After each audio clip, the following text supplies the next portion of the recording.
මේකෙන් කියන්නේ මේකට කලින් කතා කරන යමක් තියෙනවා. මෙන්න මෙම්ක. මේකෙන් කියන්නේ පරමාණුවක ස්කන්ධයෙන් මෙයාගේ ස්කන්ධයෙන් 12න් එකක් වගේ කීගුණයක්ද කියන එක.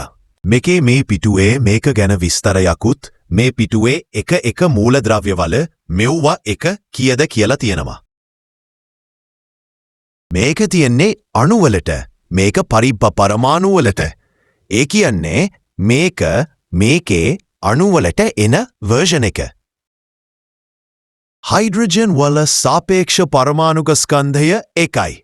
මෙතන හයිඩ්‍රජන් පරමාණු දෙකක් තියෙන නිසා 2යි. ඔක්සිජන් වල 16යි. එතකොට H2O වල සාපේක්ෂ අණුක ස්කන්ධය 18යි. පරමාණුවක් නම් මේක අණුවක් නම් මේක ගත්තා මේක දැම්මා බූම් මෞලික ස්කන්ධය.